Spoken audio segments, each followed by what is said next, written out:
पर मौजूद सभी हमारे बड़े बुज़ुर्ग, और मैं शुक्रिया अदा करना चाहती हूँ अदीब साहब का, जो मेरे वालिद के साथ भी रह चुके हैं, कि आपने मुझे इस लायक समझा कि मैं इतने सभी दिग्गजों के बीच में अपनी बात रख सकूं। और आज मैं आप सबसे सीखने के लिए आई थी, क्योंकि मैं जिस सीट से आती हूँ, जहाँ से मैंने ये चुनाव जीता है, जैसा इमरान साहब कह रहे थे, बहुत कम ऐसी सीटें हैं जहाँ पर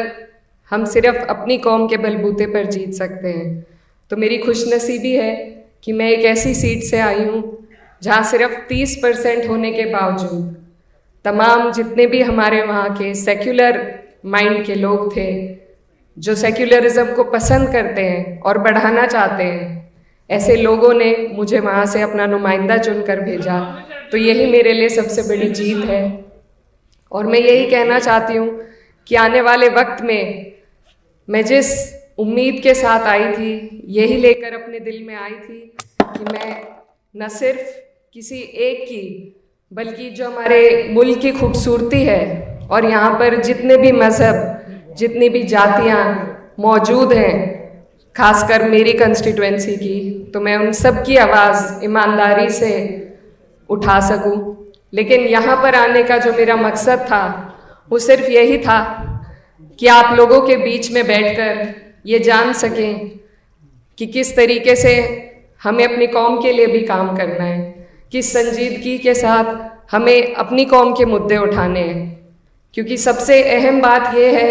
इस पूरे मुल्क के मुसलमानों के लिए कि हम यहाँ मुसलमान बाय चॉइस हैं, बाय बर्थ नहीं है, बाय चॉइस ज़्यादा है। हमें मौका दिया गया था और हमने अपना मुल्क चुना, हमने हिंदुस्तान को चुना, सारी परिस्थितियों को जानते हुए, समझते हुए। और ये बात हमें खुद भी याद रखनी है और कोशिश करनी है कि जितने भी लोगों के बीच में हम जी रहे हैं, उन्हें भी इस बात का एहसास उनकी लड़ाई लड़कर दिलाया जा सके। तो यही मेरी आप सभी से गुजारिश है कि हम लोग इस बात को कभी ना भूलें कि हम बाय चॉइस हैं, और इस बात को अपने तरबियत में भी शामिल करें। जैसा इमरान साहब ने बहुत अच्छी बात कही कि अगर हमें कोई ईद की मुबारकबाद दे रहा है, तो हमें भी बढ़ चढ़कर सभी के जश्न में और सभी के दुख में शामिल होना पड़ेगा, तभी समाज में बदलाव आएगा। राजनीतिक बदलाव से ज़्यादा ज़रूरी है सामाजिक बदलाव लाना, और उसमें हमें एक दूसरे का हाथ पकड़कर आगे चलना पड़ेगा। तो मैं बहुत छोटी हूँ, आप सबसे सीखने के लिए आई थी, और बस यही चाहती हूँ कि अदीब साहब ऐसी बैठकें दोबारा करते रहें, ताकि हमें सीखने का मौका मिले, पार्लियामेंट में खड़े होकर